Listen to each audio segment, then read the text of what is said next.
Podem sentar. Abra sua Bíblia em Efésios. Vamos andar mais um pouco e agora entrando na segunda parte da carta. Eu gostaria que todos se assentassem, porque a giripoca vai começar a piar hoje. Efésios capítulo 4. A carta de Paulo aos Efésios ela é dividida em duas partes. A primeira parte da carta ela é uma parte de doutrina. Eu vou esperar todos se acalmarem, se sentarem, porque eu não posso perder nenhuma vírgula daqui. O trânsito lá atrás, vocês se cumprimentam depois.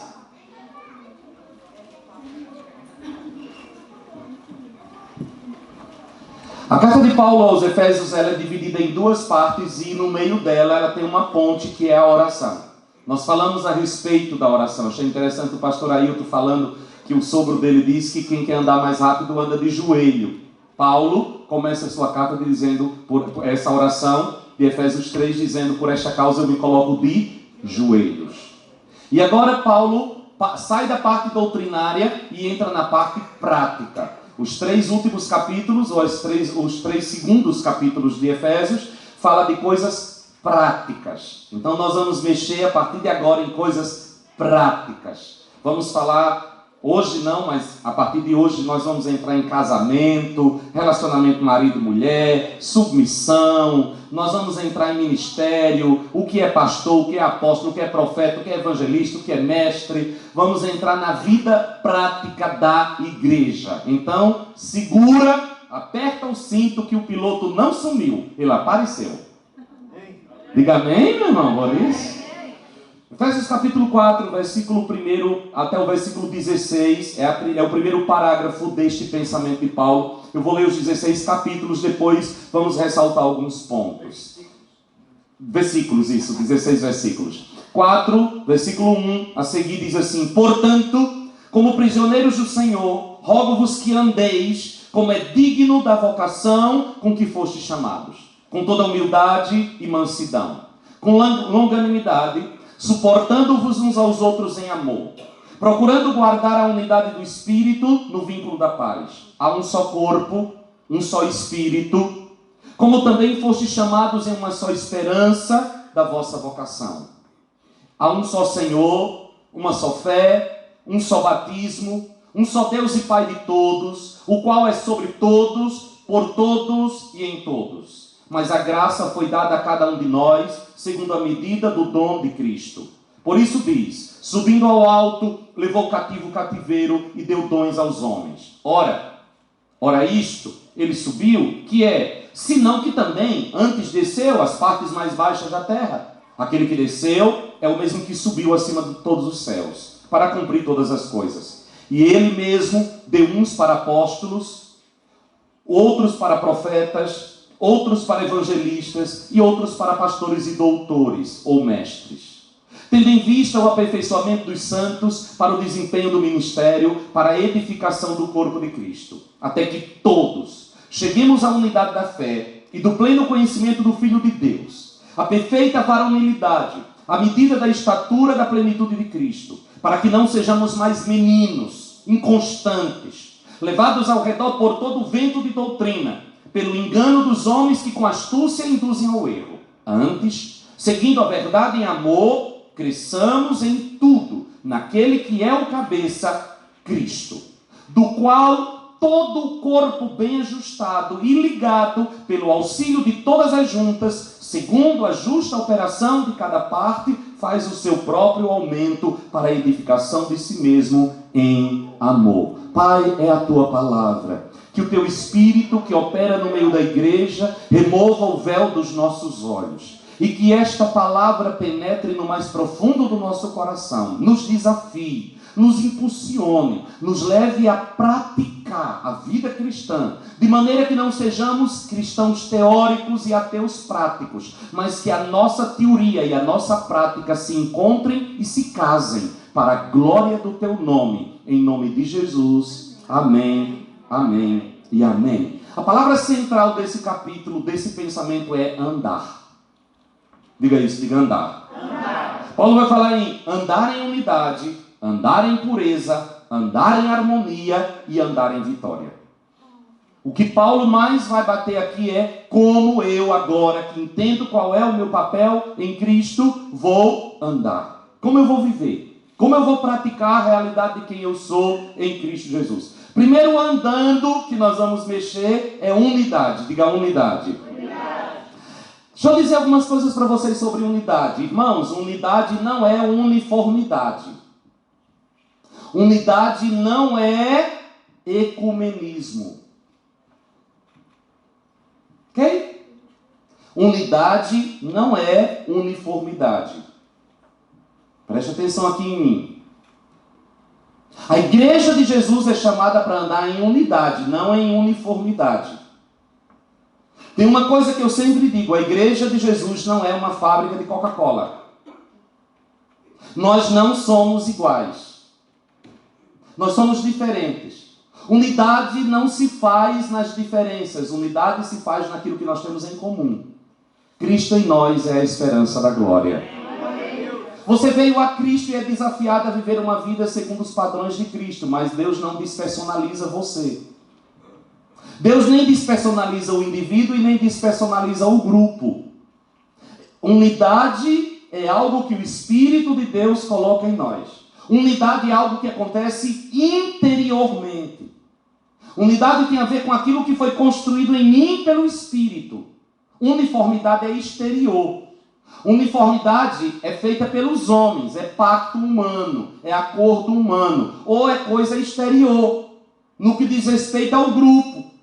Todo mundo se veste do mesmo jeito, fala do mesmo jeito, tem o mesmo cabelo, tem a mesma cara. Isso é uniformidade, isso é humano, isso é exterior. Unidade se dá dentro de mim e você. Nós somos muito diferentes nos gostos, no pensamento, somos muito diferentes na visão de vida, naquilo que nós queremos, mas nós andamos em unidade, porque a vida que está dentro de mim é a vida que está dentro de você. Cristo em mim e Cristo em você nos torna um só nele mesmo.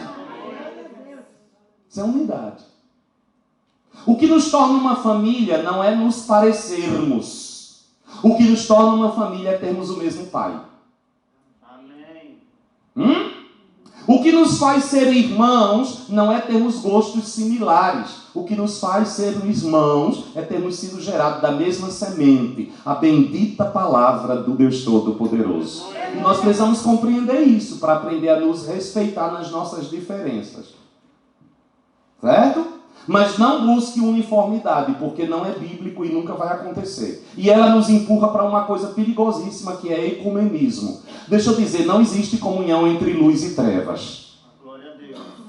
Amém? Nós somos a igreja de Jesus Cristo de Nazaré. Nós respeitamos todos os pensamentos e todas as ideias, mas nós não temos unidade com quem não crê que Jesus é o caminho, a verdade e a vida. Para quem não crê que Jesus Cristo é o único Salvador, não temos unidade. Nós respeitamos.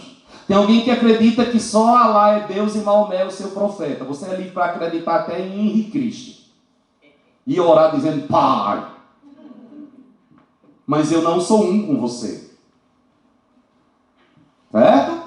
E se você tentar ser um com este, você está entrando em uniformidade, em ecumenismo. Isso não é a unidade da palavra. Unidade, ela não é criada, mas ela é preservada. Nós somos desafiados a preservar a nossa unidade. Não é porque você gosta de fulano que você é um com ele. A carta de Paulo é mais abrangente, mas eu vou trazer uma aplicação muito para a nossa vida local, certo? Não vou falar apenas como o corpo de Cristo como um todo, mas eu vou falar também nas nossas diferenças locais, para que nós aprendamos a ser pessoas maduras.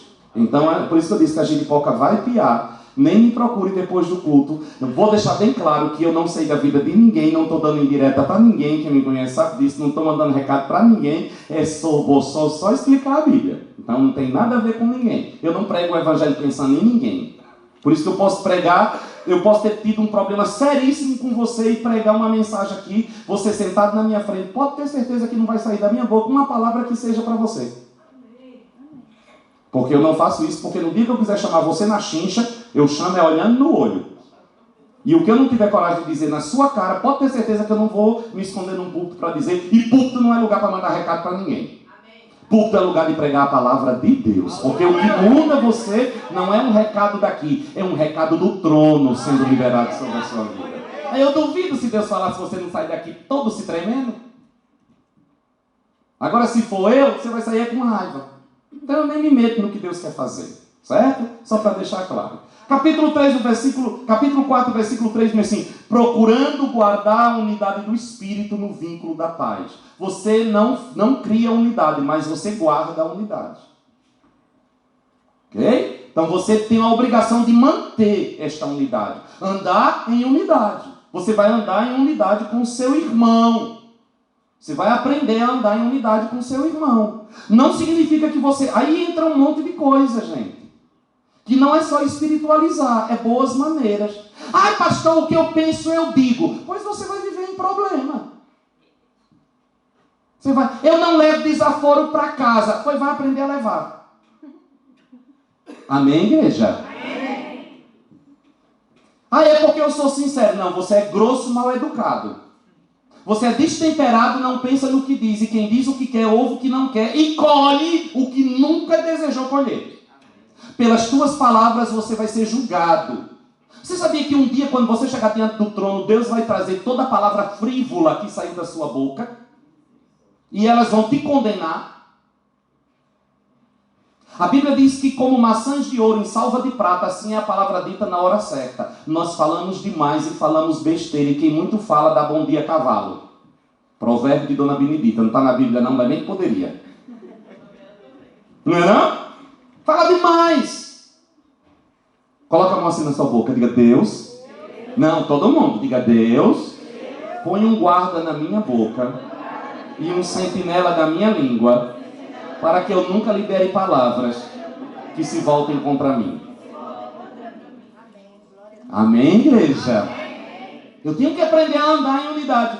Como, pastor, que eu vou andar em unidade? No versículo 2 do capítulo 4 ele diz: com toda a humildade e mansidão, com longanimidade, suportando-vos uns aos outros em amor. Primeira coisa que eu preciso desenvolver em mim para que eu possa andar em unidade é humildade.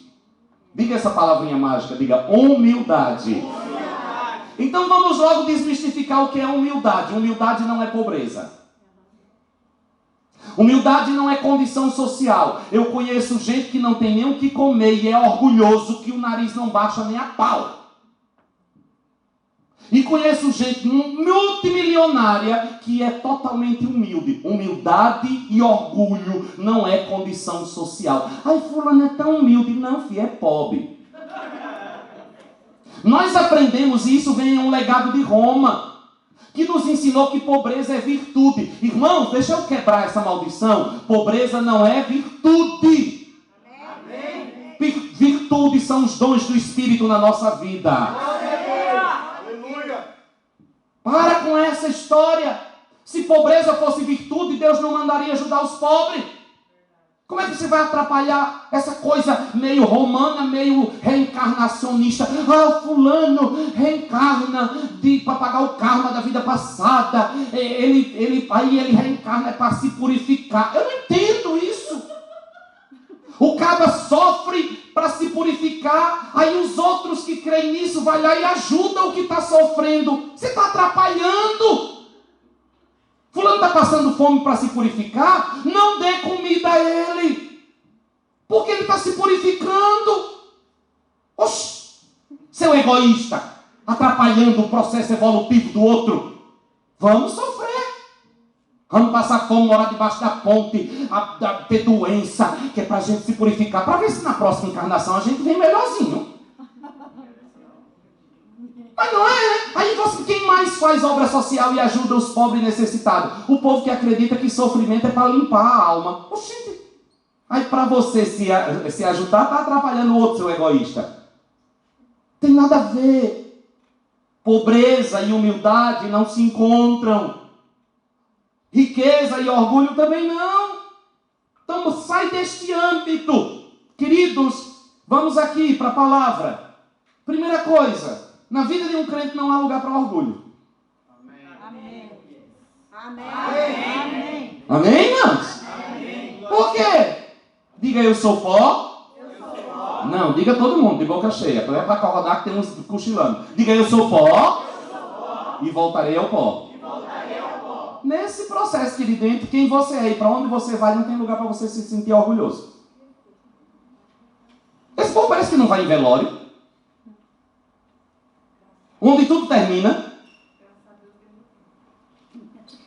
Precisamos nos deparar com um caixão de defunto de vez em quando para olhar e descobrir que não importa a vida que você levou, ali se encerra todas as coisas. Não tem pobre, não tem rico, não tem bonito, não tem feio.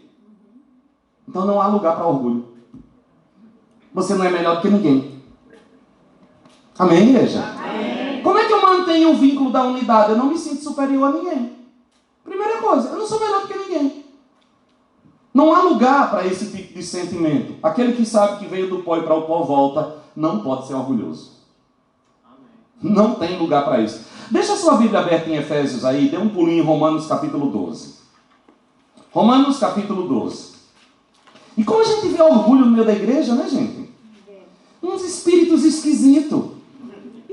É um negócio estranho. Romanos capítulo 12, versículo 3.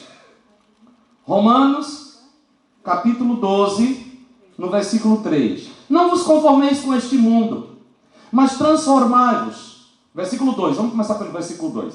Mas transformai-vos pela renovação do vosso entendimento, para que experimenteis qual seja a boa, agradável e perfeita vontade de Deus. Olha o versículo 3. Pois pela graça que me é dada, digo a cada um de vós, que não saibais mais do que convém saber, mas que saiba com moderação, conforme a medida da fé que Deus repartiu a cada um. Cada um no seu ponto. Não queira ser melhor do que o outro. Não se ache melhor do que o outro. Você não é melhor do que ninguém. Você não sabe mais do que ninguém. Você pode saber numa área, mas na outra você é analfabeto. Um dia desse eu estava vendo um vídeo. Eu sei tanta coisa, eu aprendi tanta coisa na minha vida. Eu estava vendo um vídeo, aí o cara foi lá e deu um nó no vídeo, montando uma carga e deu um nó em 2 segundos. Eu acho que aquilo chama nó de carga. Rapaz, eu voltei o vídeo umas 10 vezes para ver se eu aprendi a dar aquele nó. Acabei com um cadastro do meu sapato tentando dar o nó. Não aprendi de jeito nenhum. Eu disse, que rapaz inteligente. Eu fiquei pensando, meu Deus, de Bíblia pode ser que ele não entenda 10% do que eu entendo, mas eu não sei dar o nó que ele sabe. Então eu não sou superior a ele. Essa pessoa que está do seu lado tem muita coisa na vida dela, na vida, que ela sabe que você não tem a menor ideia. Então você não é melhor do que ela. Amém, amados? Amém. Quando eu olho para o outro na perspectiva de que ele tem muito mais a me ensinar do que a aprender comigo, eu não me considero superior a ninguém. Todo mundo tem mais para me ensinar do que para aprender comigo. Porque eu só sei de uma área. Não se considere superior a ninguém. Se você quer viver em unidade, não se considere superior a ninguém. Não há lugar para orgulho. Humildade é um espírito. Humildade é um espírito. Tem a ver com aquilo que foi construído dentro de você. Não tem a ver com coisas externas. E cuidado, gente. Porque essa aparência de piedade, como diz Paulo, nega o poder de Deus. A gente julga o livro pela capa. A pessoa chega com aquela cara de tô passando fome, aquela boca mole para pedir, né? Sofrido. Aí você já, ai, como fulano é humilde. Pisa nos calos. Contraria. Confronta. Só Jesus na causa. Sobe uma onça escondida ali dentro daquela cara de cordeiro sofrido que ninguém controla nunca mais na vida. Um vulcão vem, né, não? E vai para cima de você e você diz, oxe, que é a humildade? Foi engolida pelo orgulho que estava ali. Deixa eu dizer uma coisa para vocês. Ei, autocomiseração é orgulho escondido. Deixa eu dizer também outra coisa. Ouça essa mensagem para você. Porque senão você não muda. Aparência de piedade é orgulho. Cara de coitado é orgulho. Você está achando que orgulho é só nariz em pé? Vitimismo é orgulho. Esse povo que sempre se faz de coitado, que sempre é o sofrido, que sempre é o que apanhou da vida, que sempre é o injustiçado, que sempre... O que é isso, pastor? Orgulho no extremo, disfarçado de vitimismo. É uma autodefesa. Para não ser confrontado na prepotência que está guardada ali dentro, ele se mascara do coitadinho e com isso ele se defende do confronto. Cuidado com estes. É por isso que essas caras de sofrimento não me comovem nada.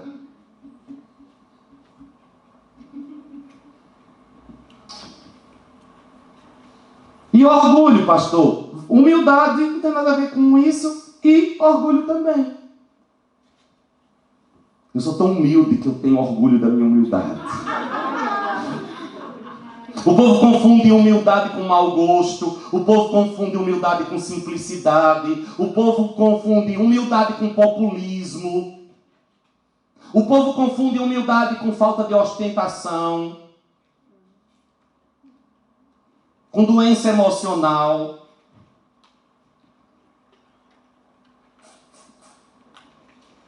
E no meio da igreja isso é um ambiente propício para expor esse tipo de espírito, né? E cada um vai expondo e vai colocando para fora, eu fico só olhando. Do jeito que mais... Eu lembro quando eu cheguei aqui em Bristol, aí surgiu assim, uma notícia. Ele é tão humilde. Ele é simples. Eu não sei se mudaram de ideia não com o tempo. Mudou, né? Eles confundiam humildade com não ostentação, só porque eu não usava terno brilhoso e sapato brilhoso, e não andava de carrão, e não pregava, e não me colocava num lugar de superior. Eu lembro a primeira vez que alguém foi me pegar no trem, já veio papel, eu vinha com uma pasta na mão e a pessoa já veio, não lembro nem quem era, mas já veio assim, correndo para pegar a pasta, e eu puxei minha pasta e disse, é assalto? Nunca se sabe de onde a pessoa veio, né?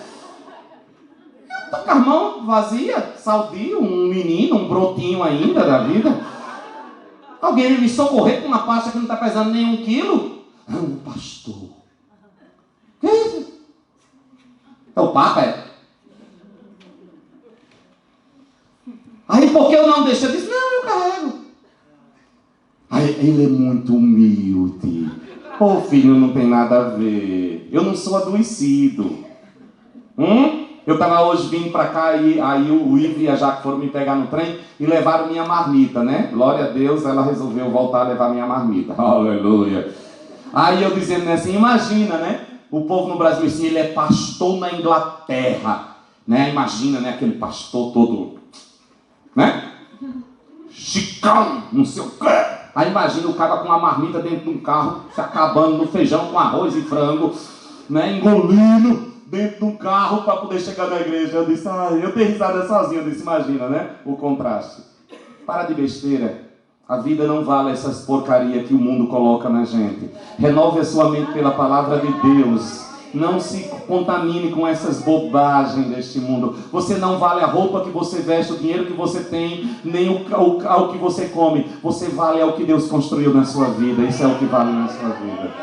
Porque tudo isso passa e se acaba. E não olhe as pessoas a partir disso.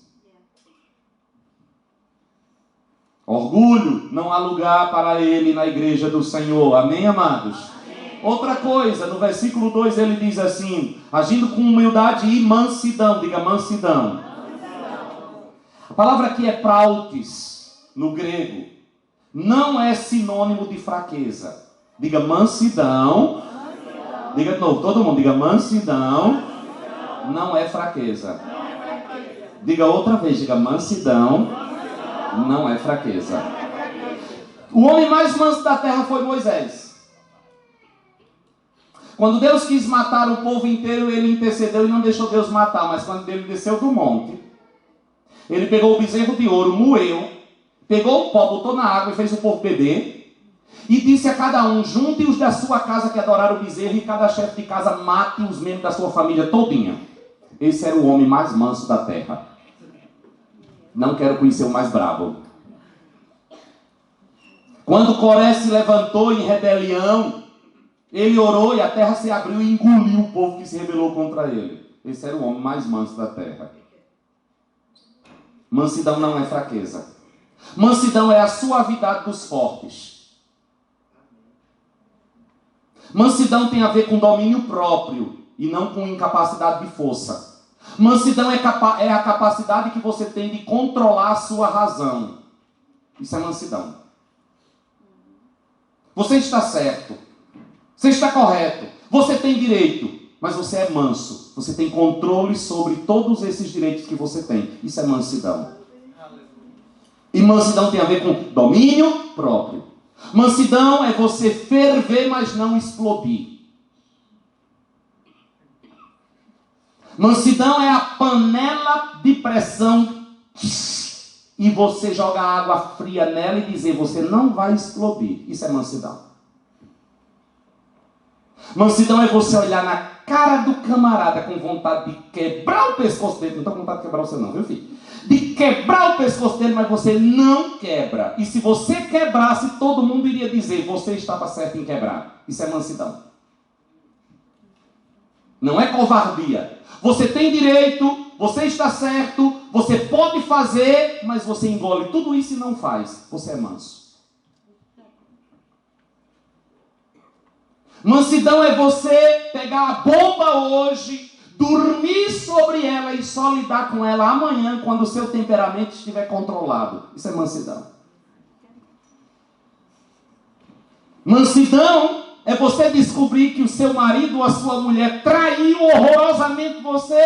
Ele chega em casa, o camarada, você olha e diz, estou sabendo de tudo.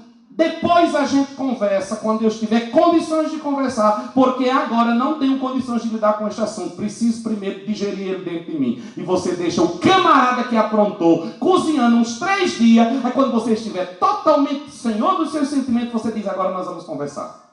Primeiro que nesses 3 dias ele morre de agonia esperando, porque não tem coisa pior, né, do que esperar um negócio desse. O que é que você está fazendo? Exercendo mansidão dentro de você. Isso é mansidão.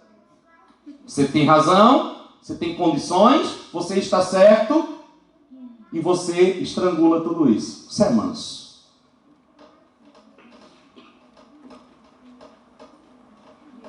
Como é que eu vou viver em unidade como igreja? Diga mansidão. Diga de novo, diga mansidão. Porque todos esses exemplos que eu citei aqui, você vai viver ele dentro da vida de igreja.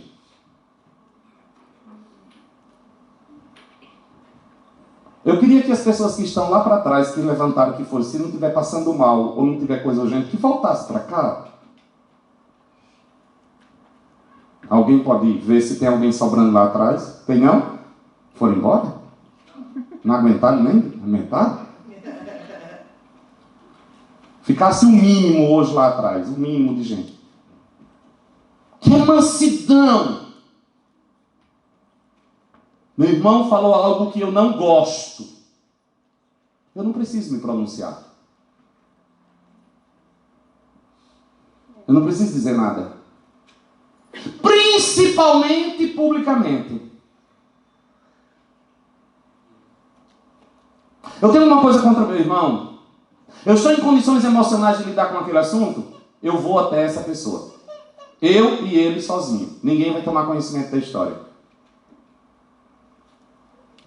Mas você tinha toda a razão para detonar a pessoa em tudo quanto era. Tinha, mas você é manso. Você tem ferramentas para cumprir essa sua vingança em nome de justiça. Tinha, mas você é manso.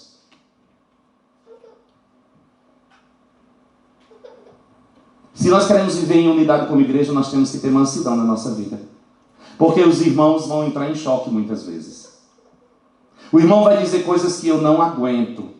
E eu vou ter vontade de entrar no Facebook e detonar com ele. E principalmente nos dias em que nós estamos vivendo na terra. De divisão, de extremos, da fé à política, o mundo está dividido. E nós somos desafiados a nos levantar como um só corpo na terra. O corpo de Jesus Cristo de Nazaré. Ah, meu irmão é de direita, eu sou de esquerda, o outro é de centro. Mansidão. Ah, meu irmão é arminiano, o outro é calvinista, o outro crê em predestinação, o outro em livre-arbítrio, um batiza por aspersão, o outro por imersão, um acredita que a igreja será arrebatada antes da tribulação, o outro depois, um acredita que se perde salvação, o outro tem segurança de salvação. Como é que a gente vai conviver junto, pastor? Mansidão.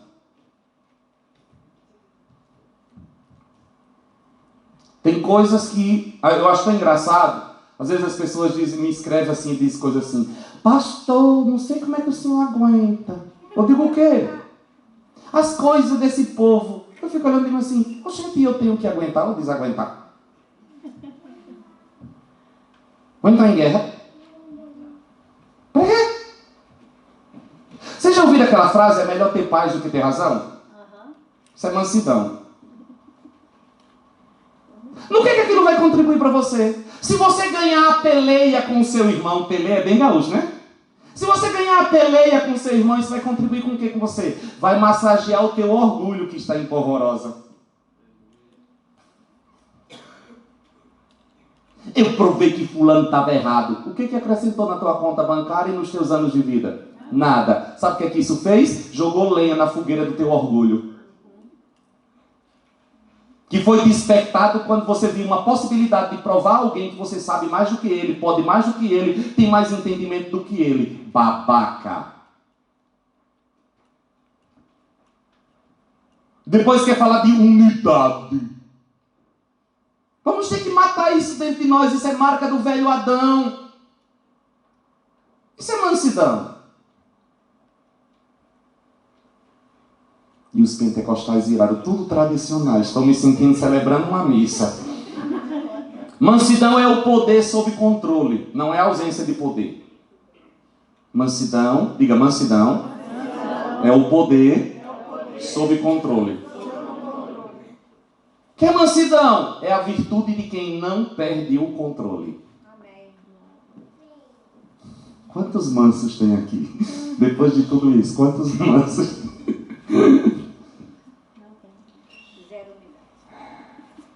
Glória a Deus que é o Espírito Santo que gera isso na nossa vida, amém, irmão?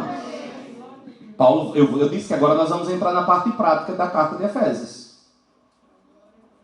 Mansidão tem a ver com não perder o controle. O justo não teme más notícias. Como é que você reage quando algo sai do controle? Isso vai determinar o seu nível de mansidão. Como é que você lida com problemas?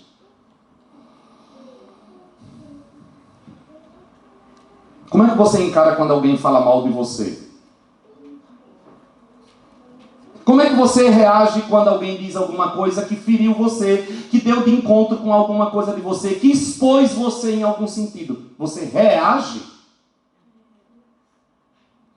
Diga as minhas atitudes. Não, diga todo mundo. Diga as minhas atitudes.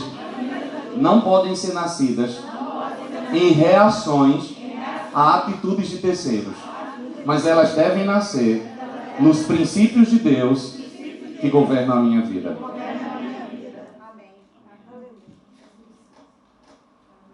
Vocês entenderam o que vocês disseram?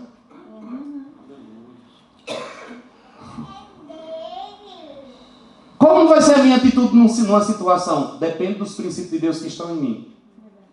Fulano falou mal de mim, mas os princípios de Deus não me liberam para eu falar mal de ninguém. Você não tem que reagir.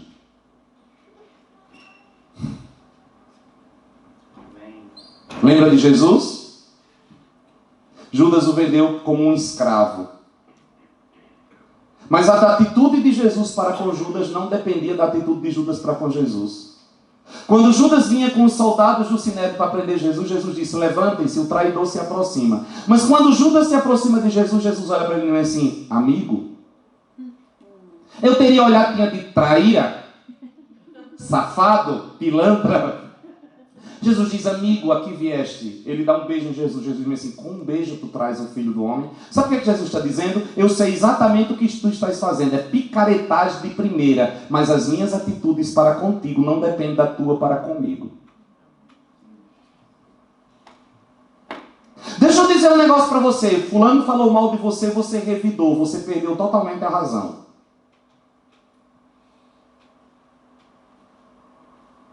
Suas atitudes não dependem do que o outro fez. Suas atitudes não são justificadas pelo que o outro fez.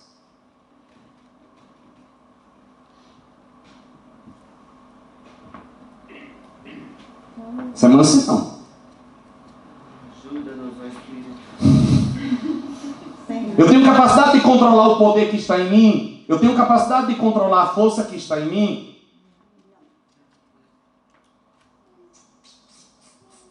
Olha Pedro agindo sob impulso quando Jesus é preso. Pega uma espada e corta a orelha de Malco.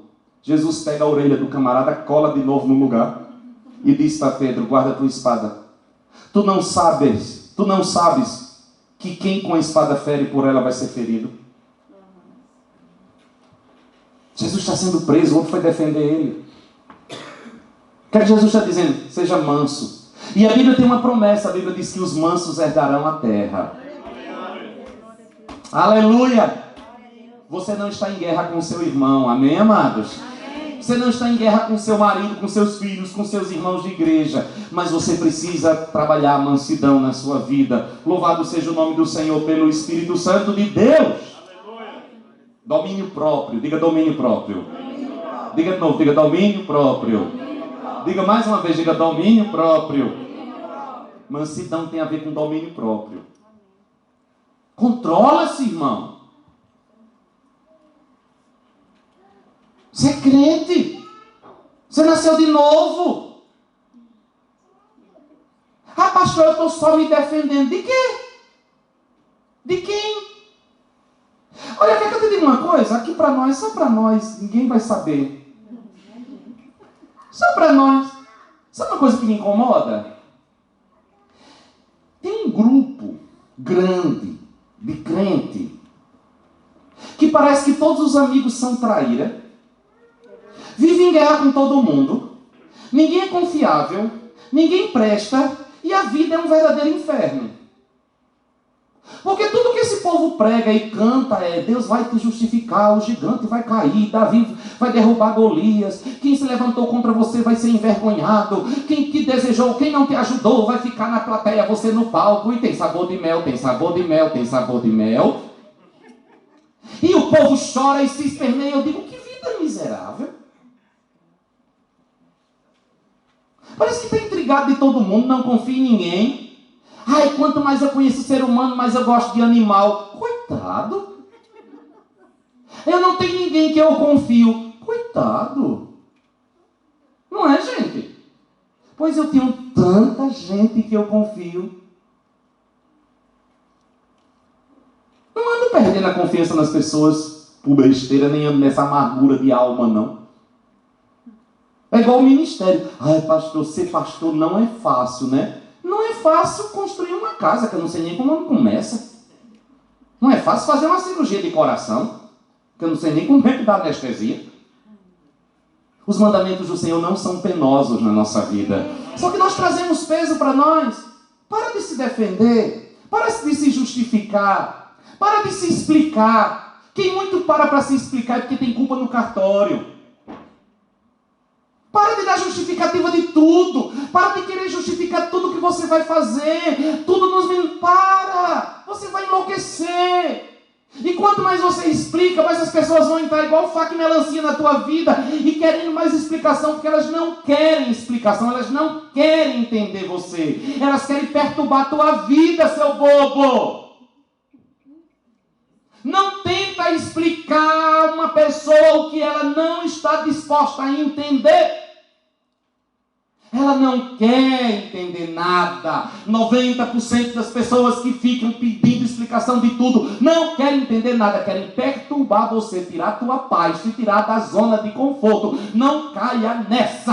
Faz ouvido de mercador. E você vai ter paz. Pastor, por que o senhor vive em paz? Porque eu não dou trela. Entra na onda de Jesus. Eu sou fã de Jesus. Se ele fosse brasileiro, seria nordestino, com certeza. Caba bom. Com que autoridade tu faz estas coisas? Jesus me ensina: eu vou fazer uma pergunta, se vocês disserem, eu respondo. Mas se vocês não disserem, eu não respondo. Olha que Jesus não era cearense, gosta de uma piada, né? O batismo de João do céu ou da terra? Eles se juntaram uma tropinha e assim, se a gente disser que é do céu, ele vai dizer, por que vocês não se batizaram? Se a gente disser que é da terra, o povo vai ficar contra a gente porque crê que João é um profeta. Olharam para Jesus e disseram assim, a gente não sabe. Ele disse, então eu não digo. Olha como é que se livra de uma dor de cabeça. Lá vai Jesus explicar, é do céu, por quê? Jesus disse, esse povo não quer entender nada. Aí você cai nessa e perde o sono e arranja confusão e entra em conversinha, em fofoca. Por quê? Parou para dar justificativa. Parou para se explicar. Isso é o quê? Há uma ferida, necessidade de aprovação. Você precisa de uma nota dos outros, porque você não se aprova, porque você não tem segurança em quem você é. Então, para que você se sinta um pouquinho seguro, você precisa da aprovação de outros para se aprovar, porque você não se aprova. Deixa eu dizer um negócio para você. A opinião das pessoas sobre você nunca vai deixar de ser uma opinião. Quem define você é Deus e a sua palavra. Opinião todo mundo tem nela. Ai, pastor, tem gente que acha que o senhor é feio. E todo mundo tem bom gosto. Eu ri tanto com essa história dessa barba. Acabou a polêmica da barba. Eu vou arranjar uma outra.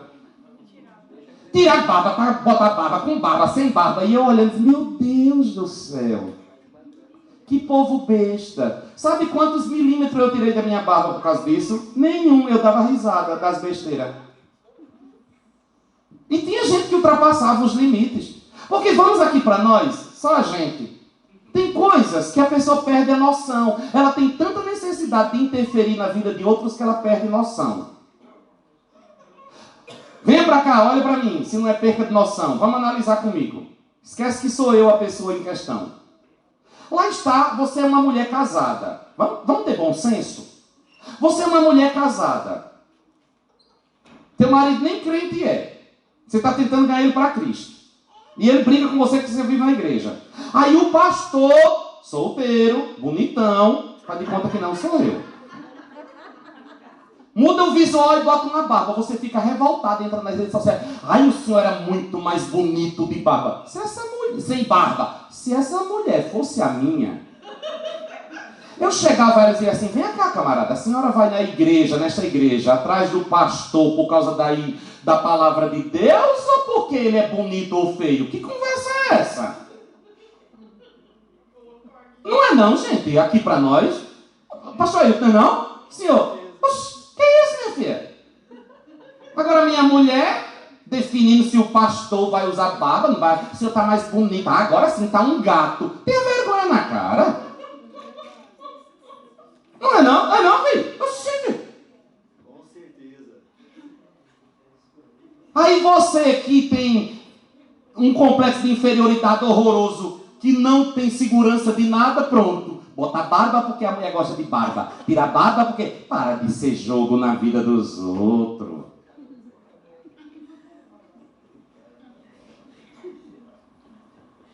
Coisa horrorosa. Capacidade de aguentar essas pressões. Paciência. Diga paciência. Paciência saiu aí de um jeito. Diga não, diga paciência.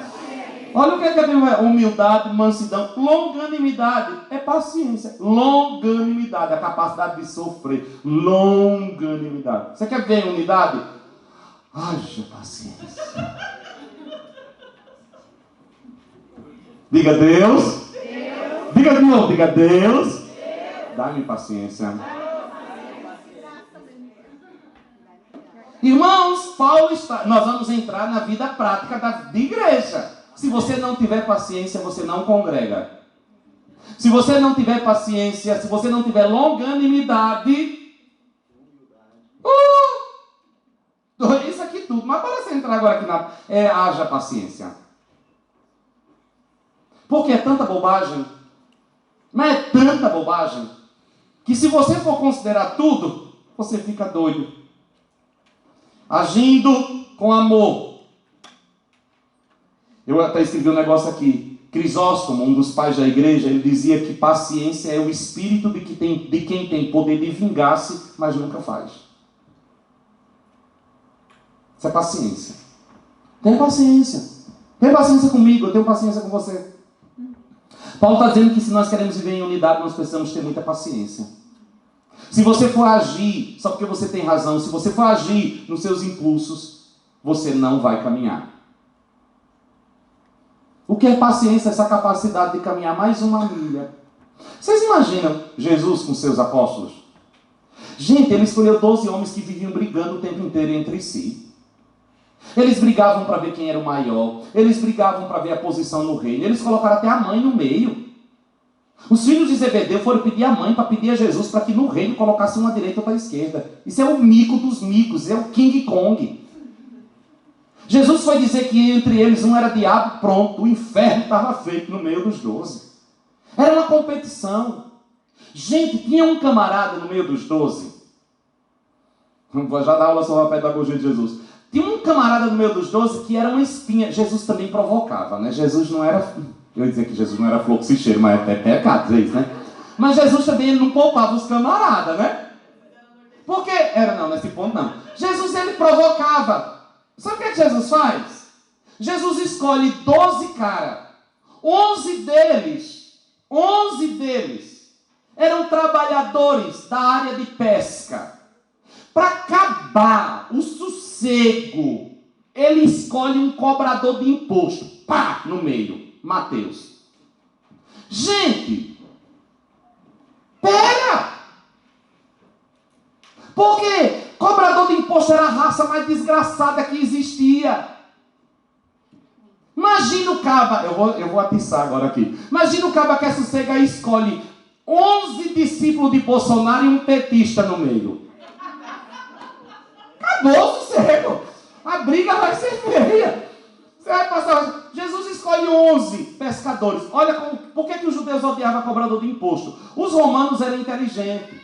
Eles dominavam o território, mas davam a liberdade das pessoas viverem. Então, assim, o Império Romano dominava a Judéia. Os judeus estavam debaixo do domínio deles. Como era que eles faziam? Não existia nenhum romano que cobrava imposto. Porque a cobrança de imposto era muito injusta. O que eles faziam para não ter problema com o povo? Eles escolhiam judeus para cobrar imposto de judeu. Por isso que eles eram chamados de traidores. E como é que se dava a cobrança de imposto? Aqui tem uma aldeia de pescador. Aí eu vou e escolho o pastor Luiz para ser cobrador de imposto. Ele é da mesma aldeia, judeu. Aí eu vou dizer, Luiz, fazer o seguinte. Eu quero, vamos dizer assim, 100 libras por semana de cada um. O teu salário, só que você, esse é o que Luiz vai repassar para o Império, para Roma. E o salário do Luiz? Ele tem a liberdade de cobrar o tanto que ele quiser. O resto é dele. Então, para Roma vai 100. Mas o cara está cobrando 1.000. 900 é para ele. Lembra de Zaqueu? O que eu roubei, eu vou devolver. 4 vezes mais. O cara roubou que não acabava mais nunca. E ainda vou dar metade para os pobres e ainda ficou rico. Se a Lava Jato pega ele... Então, por que o cobrador de imposto era odiado pelos judeus? Por causa disso. Pedro tinha uma empresa de pesca, gente. E era da mesma região de Mateus. Os filhos de Zebedeu eram funcionários de Pedro. Todo mundo ali já tinha sofrido na mão mansa de Mateus. Jesus escolhe todo mundo, passa na frente de uma coletoria e chama Mateus. Segue-me. Mateus vai. Pronto, a briga estava feita. Porque ninguém engolia Mateus. Ninguém gostava de Mateus.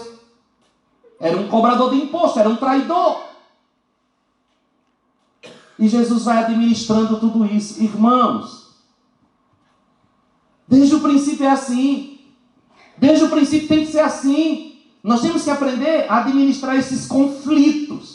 Nós temos que aprender a administrar as nossas diferenças, porque nós temos um campo comum, nós temos uma direção comum, nós somos a igreja de Jesus Cristo de Nazaré. Nós estamos caminhando para a mesma direção, e é isso que ele vai nos ensinar. Outra coisa que ele vai trazer aqui, se nós queremos viver em unidade, manter a unidade, suportando uns aos outros. Ei! Suportar aqui não é engolir. Aí eu suporto fulano. Ei, não é isso não. Suportar é ser suporte. Suportar é se colocar por baixo e sustentar. Suportar é segurar meu irmão. Isso aqui é o suporte disso aqui. Isso aqui é o suporte da minha Bíblia. Isso aqui é ser suporte. A Bíblia diz que você tem que ter uma consciência de que você faz parte da igreja para segurar o seu irmão, para sustentar o seu irmão, para ser a base do seu irmão. Você é responsável por ele sim. Nós temos que vencer a síndrome de Caim no meio da igreja. Quando Caim matou Abel e Deus chegou e disse para ele: cadê Abel teu irmão? Ele disse: seria eu por acaso ama do meu irmão? É sim.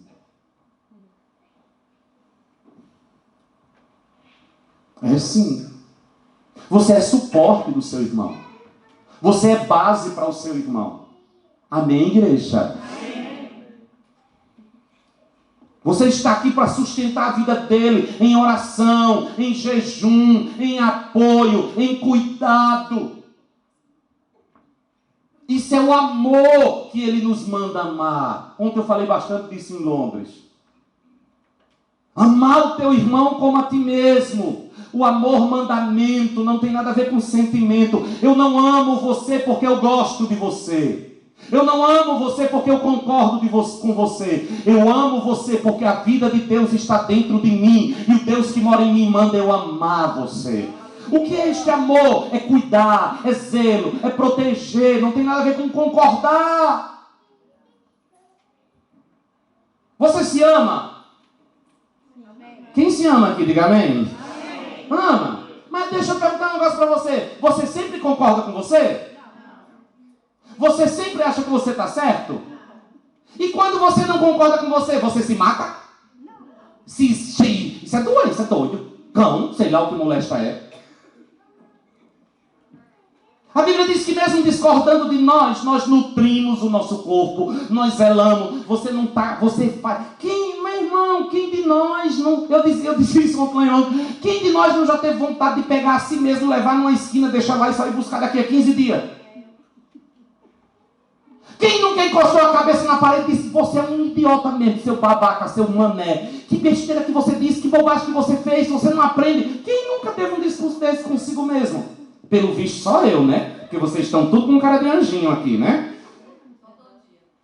Aí você, diante disso, você vai se punir, se mutilar, descer o sarrafo em você, contar os teus podres para todo mundo, que é para se envigar de você mesmo. Você faz isso? Não. Por quê? Porque você se ama. Porque você se ama. Aí Deus chega e diz assim: pois bem, com esta mesma medida, você vai amar o seu irmão. Você vai olhar para ele e vai na cara dele assim, olhando, você vai dizer assim: que babaca, que mané, que tonho, que besteira que você disse, que bobagem que você fez. Mas assim como eu, quando faço besteira, digo bobagem, faço coisa que eu reprovo, eu continuo me protegendo, me guardando, me suprindo, me nutrindo, me fortalecendo. Eu vou te amar como eu me amo. Eu estou com abuso de você. Eu estou com abuso do que você fez. Mas eu vou te proteger, eu vou te guardar, eu vou te nutrir, eu vou te suportar, porque você é meu irmão em Jesus Cristo de Nazaré. Isso é o amor que Deus nos manda amar.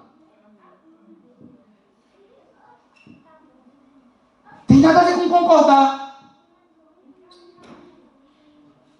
É por isso que a Bíblia diz: suportai-vos uns aos outros. Você que é forte, suporta a fraqueza do fraco. Você é maduro, suporta a imaturidade do outro.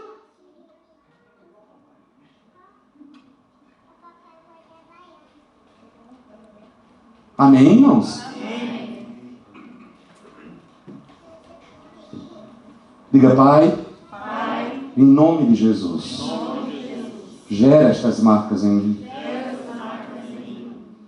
E é isso que Paulo vai nos desafiando. Aí vem uma outra coisa. Eu vou até o final. Preste atenção. Versículo 4. Há um só corpo, há um só Espírito, como também foste chamados em uma só esperança e uma vocação. Como isso aqui é rápido? O que é que Paulo está falando? Há um só corpo, diga um só corpo. Diga de novo, diga um só corpo. Só existe uma igreja. É isso que Paulo está dizendo. Não existe nenhum grupo que possa trazer para si a prerrogativa de ser a igreja de Cristo. Só existe uma igreja verdadeira, o corpo de Jesus Cristo, que é formado de judeus e de gentios. Não importa, como diz o velho hino, não importa a igreja que tu és, se aos pés do Calvário tu estás, se o teu coração é igual ao meu, dá-me a mão, meu irmão serás. Só uma igreja, só uma igreja. Nós não estamos em disputa, só há uma igreja de Jesus Cristo. Amém, queridos?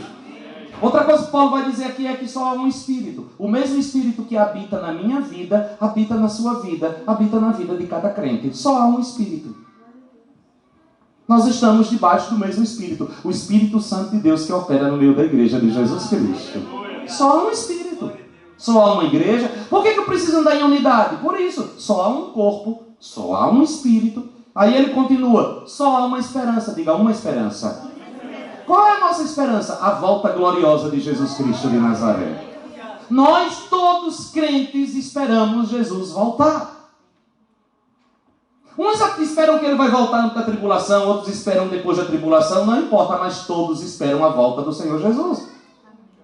Esse Jesus que para o céu subiu, do céu descerá outra vez. Aleluia!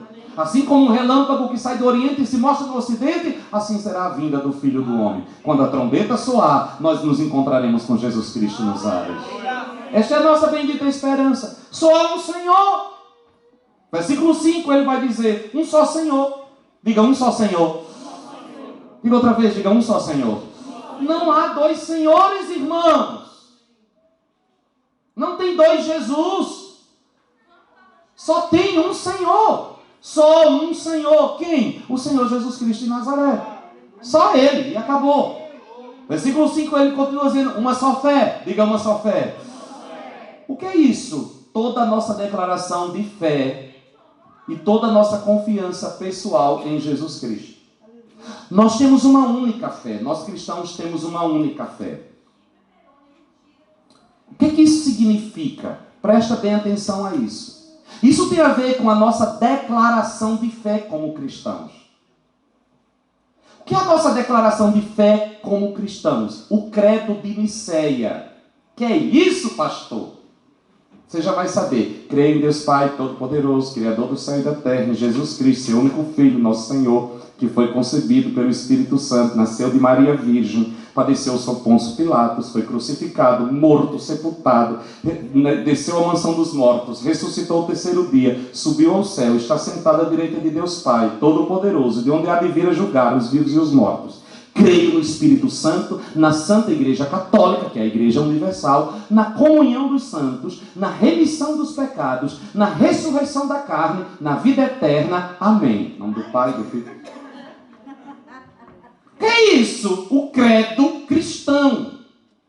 Todo cristão crê em todos estes pontos. Não importa a sua doutrina denominacional. Se você não crê nestes pontos ou em um desses pontos, aí nós não temos a mesma fé.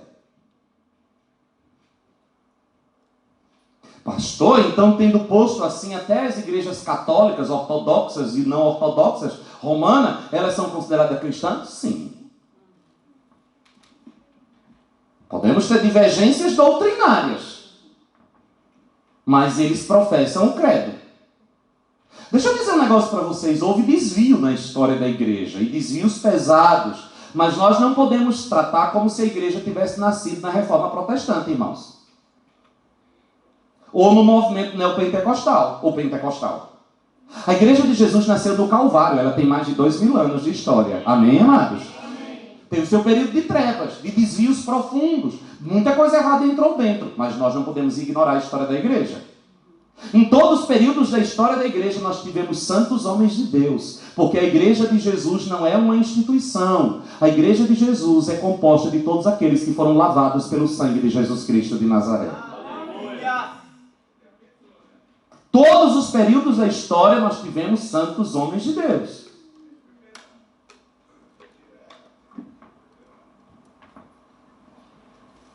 Nunca esqueça disso, porque senão você pode dizer besteira. Então, nós temos a mesma fé, só há uma fé. Essa é a fé que nos une. Um só batismo. Há muito doideira que eu já ouvi em cima disso aqui. Olha o que ele vai dizer: uma só fé e um só batismo. Diga um só batismo. Irmãos, isso aqui não é batismo nas águas. A palavra batismo, baptu, no grego, ele está falando aqui da igreja, corpo de Cristo. Existem 3 principais batismos. Ele está falando do o primeiro. O batismo no corpo, o batismo nas águas e o batismo no Espírito. Estes são os 3 principais batismos. Existem outros. Paulo chega a citar até batismo pelos mortos. Um dia eu falo disso. O que Paulo está falando aqui? Batismo no corpo. O que é batizar? Está envolvido por, sob a esfera de... A palavra batismo significa mergulho. Quando você aceitou Jesus como Senhor da sua vida, preste atenção aqui em mim. Quando você aceitou Jesus como Senhor da sua vida, o Espírito Santo pegou você e batizou você dentro do corpo de Cristo. Isso só acontece uma vez. E todos que aceitaram Jesus, não importa qual seja a sua doutrina, foram batizados no corpo de Cristo. Um só batismo no corpo. Paulo está falando aqui de corpo, não é de batismo nas águas. O outro batismo é um batismo nas águas, quando o pastor ou o líder batiza você, e o outro batismo, só quem faz ele é o Senhor Jesus, que é o batismo do Espírito Santo. Quem batiza no Espírito Santo é Jesus. O primeiro batismo quem executa é o Espírito Santo, o segundo batismo é o pastor da igreja, o terceiro batismo é Jesus de Nazaré. Há um só batismo no corpo. Amém? Amém. Aí ele vai falar sobre os dons ministeriais para a unidade do corpo. Que são os dons ministeriais? No versículo 8 e versículo 9 ele diz: por isso, subindo ao alto, levou o cativo o cativeiro e deu dons aos homens. Dons, ministérios, carismata. Mas disso eu vou falar na semana que vem. Amém. Ele deu uns como apóstolos, profetas, pastores, evangelistas e mestres. O que é isso? Qual o objetivo? Qual é a base de autoridade? O que é um pastor? O que é um ministro do Senhor? É um cargo? É um título? O que seria isso? Em que base Jesus traz isso? Mas por hoje, está bom. Andemos em unidade. Amém, amém, amada igreja? Amém mesmo? Amém. Diga com toda humildade, com mansidão, com paciência, suportando-nos uns aos outros. Diga humildade, mansidão, paciência e suportando uns aos outros. Ficou claro? Dá para conseguir? Dá para trabalhar em cima dessas coisas, pelo menos? Senão não adianta nada a gente falar do poder que Deus nos deu, do Espírito que habita em nós, da glória do céu, porque tudo isso é balela. Tudo que Jesus conquistou para mim é uma posição, mas eu preciso transformar numa experiência. Tudo que Jesus conquistou para mim é uma posição que eu preciso transformar numa experiência. Se eu não trabalhar nisso, eu vou viver só de discurso. E não é isso que o Senhor tem para nós. Fiquemos de pé.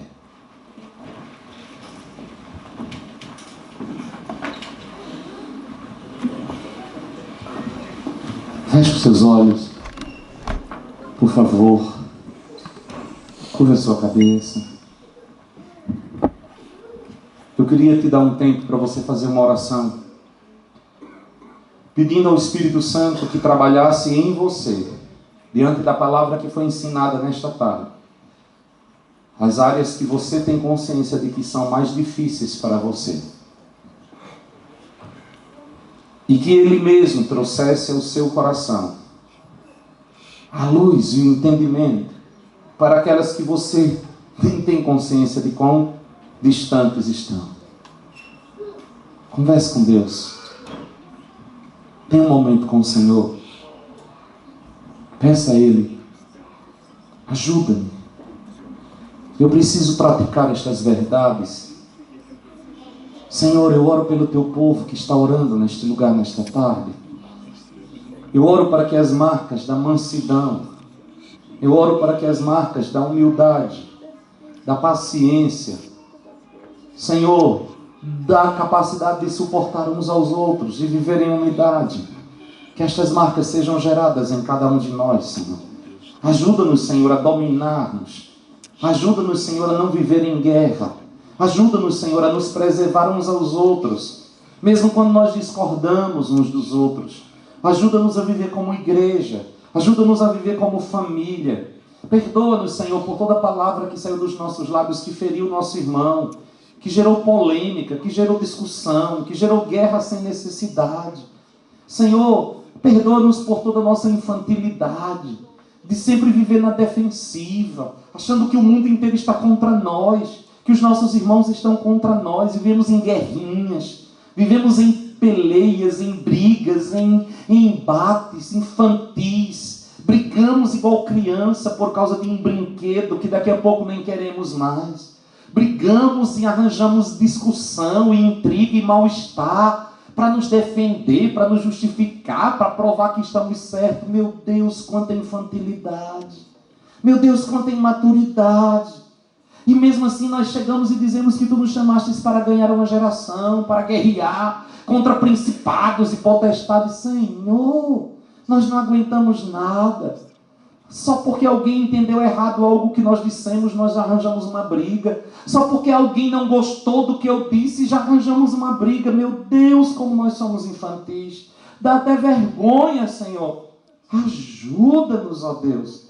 Ajuda-nos a amadurecer. Ajuda-nos a sermos crentes maduros, que discernem, Senhor, que entendem, que compreendem, que se ajudam, Senhor, que não vivem o tempo inteiro na defensiva, que não vivem o tempo inteiro em guerra, que liberam palavras de bênçãos para os outros, Senhor.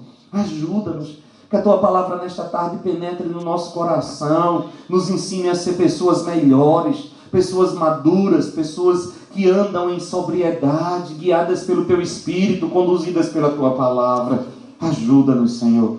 Ajuda-nos, Senhor. Ajuda-nos. Nós estamos aqui gritando por socorro nesta tarde, Senhor. Ajuda-nos, Pai, em nome de Jesus. Em nome de Jesus. Eu oro pela minha vida. Eu oro pela vida dos meus irmãos, Senhor. Eu oro para que estas marcas sejam praticadas em cada um de nós, Senhor. Eu oro para que nós vivamos esta realidade. E aí sim, nós iremos ganhar esta geração para Jesus de Nazaré. Que o Senhor nos abençoe e nos guarde. Que o Senhor faça resplandecer o seu rosto sobre nós e tenha misericórdia de nós. Que o Senhor sobre nós levante o seu rosto e nos dê shalom. Que a graça salvadora de Jesus, o Cristo, o amor de Deus, o nosso eterno e soberano Pai, e a presença do Espírito de Deus esteja conosco, com nossas famílias e com toda a igreja espalhada na face da terra, hoje e para sempre. Amém, amém e amém. Amém, amados? Dê um aplauso ao Senhor.